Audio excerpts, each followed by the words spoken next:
Good morning. All right, tonight we get back to Symbaroum, our rotating GM campaign, right? Dell it's his turn. He's GMing us tonight. Uh, I think this may be a two-parter, as Dell has alluded to the fact that it may be a pretty epic um, uh, amount of stuff. So we'll probably have to do this in two sessions. I'm the kind of guy that I wouldn't mind playing a 6-hour game online. The problem is I don't want to start at 6 o'clock at night to do that, right? I'm one of those guys that's generally in bed by 8:15, 8:30 my time, because I'm up at 4:30 every morning. I'm just, no matter how late I stay up, I get up at the same time every morning, about 4:15. So anyway, we'll have to break it up because I would be a zombie for the most part. All right. Okay. So what I love about Symbaroum, I've talked about that before on the channel. It's player facing. Player makes all the rolls, which means the GM is free to narrate. The GM is free to uh, provide those actions, those things, and to handle any of the administrative stuff. And the players are in control ultimately of the dice rolls, which I love. And we do this in Dark Age of Man. So I was going to talk about, since I've been talking so much about this, and again, the reason for that is it's one of my all-time favorites, but it's because I am now running a campaign locally for this. So that's why so much talk about white box. I would love to be playing Dark Age of Man locally. I mean, I would love to have gotten this group of folks interested in a narrative first game, right? Not a storyteller game, but where they have a big role, and mechanically, we roll the dice when there's a challenge. We roll the dice when we have to prove it, right, so to speak. So the big difference, like Dark Age of Man combat, again, I can narrate as the GM that the bandits come out of the trees, fall out of the trees upon the wagon, and begin to try to grab them and stab them, etc. And roll your body, Dale. Roll your body, Sylvester. Roll your body, Sam.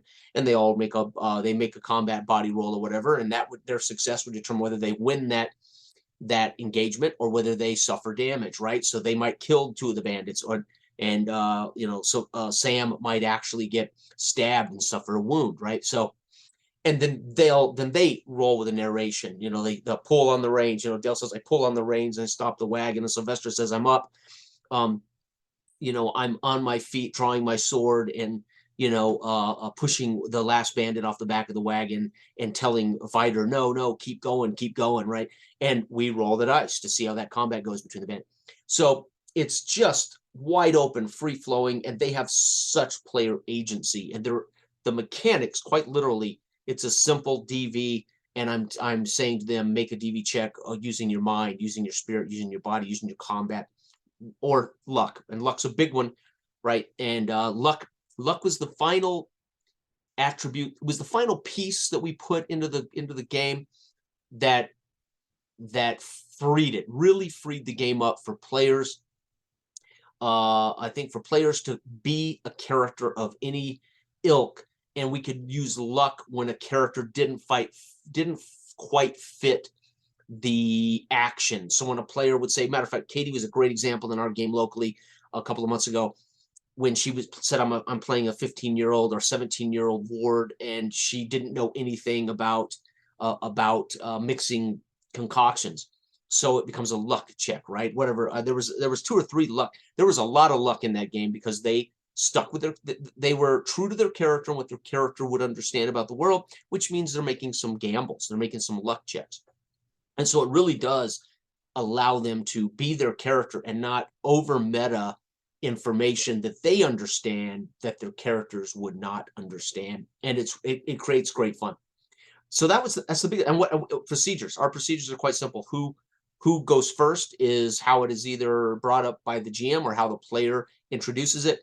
That's who kind of goes first, right? It's a natural narrative moment. If I say an ogre comes banging out of the woods and grabs your wagon and flips the wagon over in full movement, this giant creature, and they all and I say everybody make a body check versus DV7 as this wagon, horses and everything get flipped into the air.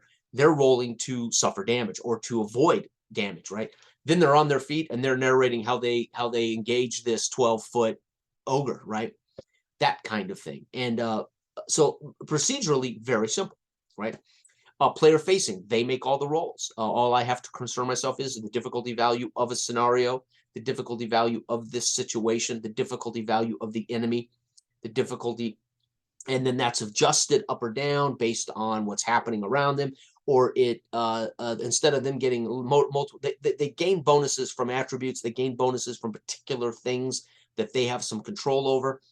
But the DV value can go up or down based on how things are happening, right? So I have a lot of room to recognize what they may have taken the rope that I've given them and made it more difficult on themselves, right? Or they may be waylaying the Viking ambush, and therefore the DV value drops because they're down to one Viking, and it's 4 of them and 1 lone Viking standing there as they've waylaid. So the DV value drops. The Viking doesn't stay up at a 9 when his platoon's been waylaid, right?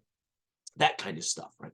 And then, of course, we had added wounds, which, again, turned it into a narrative system and keeps everybody equal, yet not all combatants are equal. So you could have a great fighting, great character that's a great warrior, but that doesn't make him harder to kill, right? I mean, it does by the sheer nature of his ratings.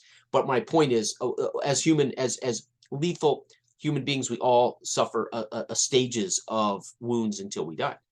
So it's a big difference than what I've been doing with this, and even Symbaroum. It's player facing, but Symbaroum's still a pretty traditional GM role. Whether I created that first session and I prepared the second session quite a bit, or whether we do like the hex crawl expedition rules from the Symbaroum Davokar starter set, which are pretty cool, to let you hex crawl, so to speak, with it. It's still a pretty traditional game. It's just the players roll everything. But Dark Age of Man is completely different, and they're both wonderful experiences. I have yet to get a chance to enjoy Dark Age of Man for more than a few one-offs, and so at some point I'm hoping someone in our online community will volunteer to run 3 or 4 sessions so we can I can be character in our own game for multiple sessions. It would be very fun to see how that evolves. So I'm looking forward to that experience. I actually haven't had a chance to experience our game or our style of game as much from the player's perspective as I have from the GM's perspective. So Symbaroum tonight, I cannot wait. I'm loving Symbaroum. I've talked about this before. It's my favorite modern game, really my favorite modern dark fantasy game, I guess. Dark Age of Man would, when all said and done, I've had somebody recently say, "Did you ever find your favorite game?" Yeah, I sure did. Dark Age of Man. The mother of necessity breeds invention, and that's why I invented my tabletop football game, Flash Football, in 1996, because it didn't exist, or at least I wasn't aware of a good solitaire game out there, so I invented my own. And Dark Age of Man, in a way, is the game I would prefer as a GM and a player long term. But I can't get away from my love and my passion for the traditional OSR D20 game, and I can't get away from even enjoying. This last weekend was the first time, and I mean this sincerely, I have not been this formal and this deliberate about DMing, and I'm calling it DMing because it was more of a traditional dungeon master thing I did last weekend, the 26th. What was that? Was that yeah? What is it? The 20? I can't see without my glasses. The 30th? Is today the 30th? Yeah. Okay. So 4 or 5 days ago. And that was amazing, right? And Symbaroum is kind of a nice mix in a way, right? It's still player facing, they roll everything, but you have a still more traditional role as a GM, I think, even in Symbaroum. So I'm looking forward to all of these experiences, and I'm looking forward to the period in which I'll get to be a character. Maybe someone else in the online community in our group will run a chronicle for, agree to 4 sessions as GMing our Dark Age of Man game, so I could be in at least a chance to, well, you don't know if you're going to survive, and it does matter. Vidar twice now has been on the verge of death. In the first 10 minutes of our very first session of our chronicles, Vidar was almost dead. But of course, if Vidar gets killed, Del can quickly create a new character to sweep, right? So it wouldn't stop our chronicles. Again, we have 2 more. Hopefully this weekend, December 3rd, if everything goes well with all of our everybody's health and everybody's families, because it's been a kind of a crazy year for me. And we are in the flu and cold and COVID season, so that's not cool. But I'm hoping the 3rd here coming up, we'll be able to get our 3rd chronicle session done, and then we have another 4th session. And then I don't know, maybe we pass the GM role over to Dell and get a couple of players and do another 4 sessions where I get to play in our own game. Right, would be very cool. So anyway, talking about that. So I've been less inclined to push the local folks. I hadn't seen them for a long, long time. Remember, I took a year off from everything. I did not see them or play with my local folks for over a year. So I mean, when I took the break, necessary break for my health and for my career and for my family, I literally wasn't playing locally either. I wasn't playing anything at all, right? I might do a few video games here and there with my brother and a buddy, but it was to burn stress. It wasn't so much to engage in social, engage in the community or engage in my favorite hobby.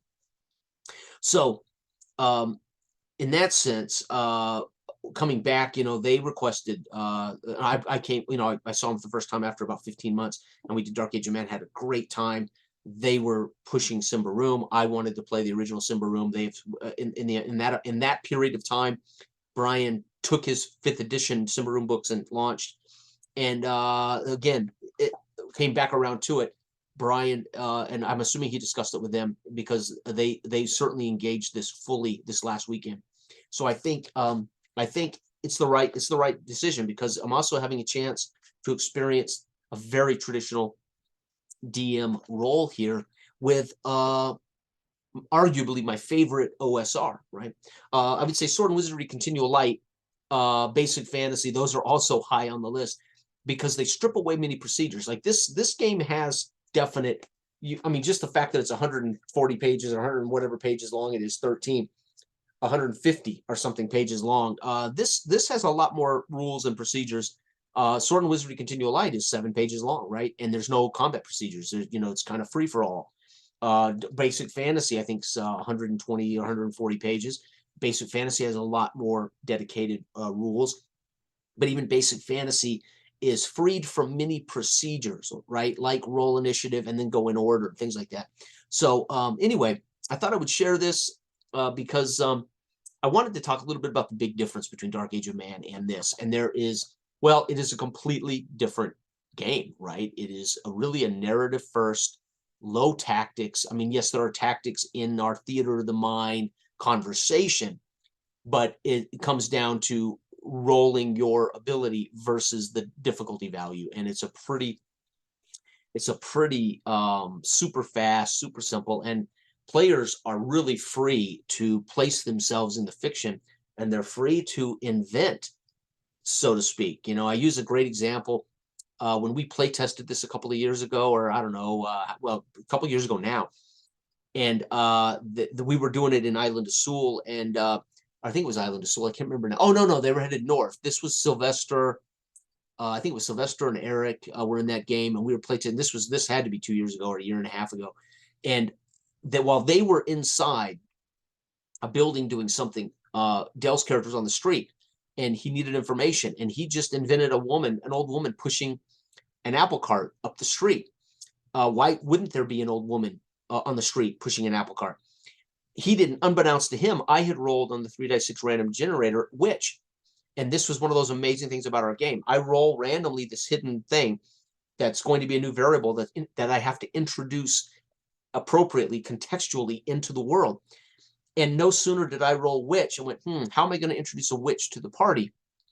Dell says, I want to know more about what's going on here. And there's a woman pushing a cart up the street. I want to go chat with her. And I had my witch.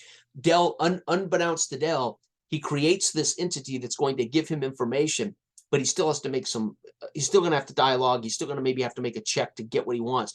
But at the same time, he gave me the witch that I could use against them, right? Or that I could just use this witch. This witch may not necessarily be their enemy, right? She could provide all kinds of stuff that makes the game more interesting, right? Because again, I'm completely naive. I don't know what this witch is about. It just said witch. Doesn't mean she has to be evil, right?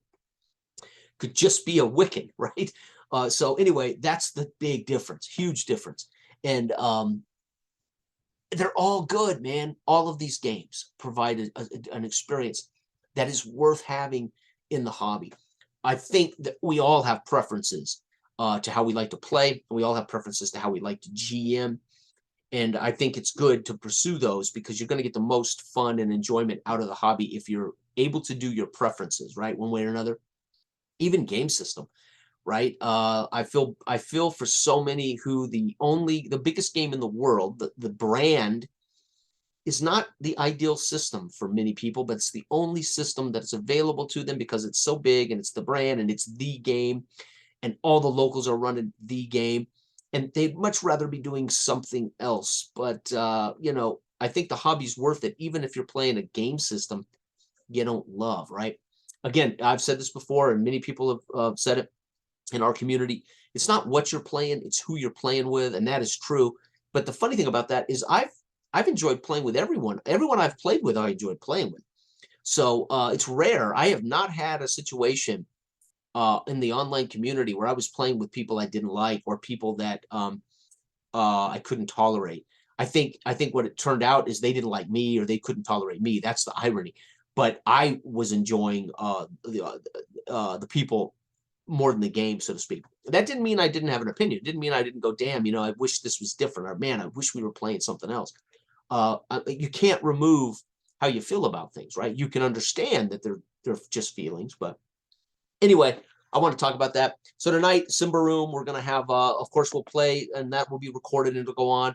And then I'll probably do a recap, player reflection recap, because that's part of the joy for me is reflecting on the experience, reflecting on sharing the recap, and then reflecting on what it's been like to share the GM role.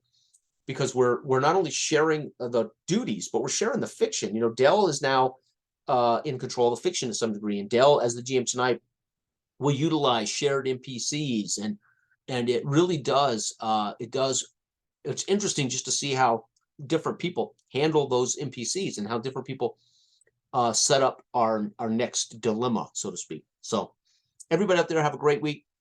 And again, hopefully Saturday I'm running Dark Age of Man. Again, we'll record that and that will go up. I'll probably do a reflection and recap on that as well because, well, I love to do this stuff. So thanks for watching. Good day.